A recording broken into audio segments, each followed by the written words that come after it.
ఇప్పుడు కుజుడు కాంబినేషన్లో స్ట్రాంగ్ ఉన్నాడు అనుకో, వాళ్ళు ఐపీఎస్లు అవుతారు. ఓకే. అదే రవి స్ట్రాంగ్ ఉన్నాడు అనుకో, లేకపోతే రవి గురువులు ఇద్దరు స్ట్రాంగ్ ఉన్నారనుకో, వాళ్ళు ఓఎస్డీలు అయ్యే అవకాశం ఉంటుంది. ఓఎస్డీ అంటే నథింగ్ బట్ ఆ ఓఎస్డీ ఏం చెప్తే మినిస్టర్ అది వింటాడు.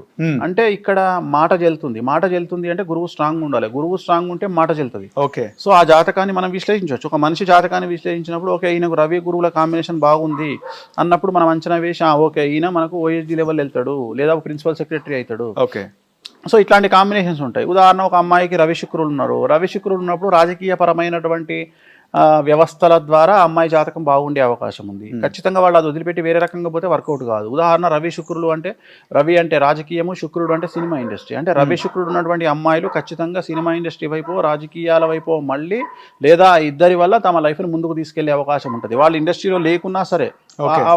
ఒక అమ్మాయికి శుక్రుడు ఉచ్చలో ఉంటే అయితే అమ్మాయి హీరోయిన్ అవ్వాలి, లేదా అమ్మాయి సినిమా ఇండస్ట్రీకి సంబంధించినటువంటి వ్యక్తికి భారీగా వెళ్ళే అవకాశం ఉంటుంది, లేదా తను ప్రొడ్యూసర్ అయ్యే అవకాశం ఉంటుంది. ఓకే.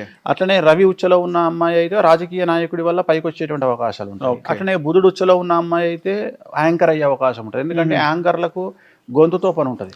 బుధుడు అంటే గొంతు, వాయిస్. ఎందుకంటే ఇప్పుడు నువ్వు బాలసుబ్రహ్మణ్యం గారి జాతకం తీసుకుంటే, సింగర్ శ్రేయా ఘోషాల్ జాతకం తీసుకుంటే ఆమెకు బుధాదిత్య యోగం ఉంది. బాలసుబ్రహ్మణ్యం గారికి బుధాదిత్య యోగం ఉంది. అంటే ఎవరికైతే బుధాదిత్య యోగం ఉంటుందో వాళ్ళ వాక్కు అనేటువంటిది చాలా ఇంపార్టెంట్ ఉంటుంది.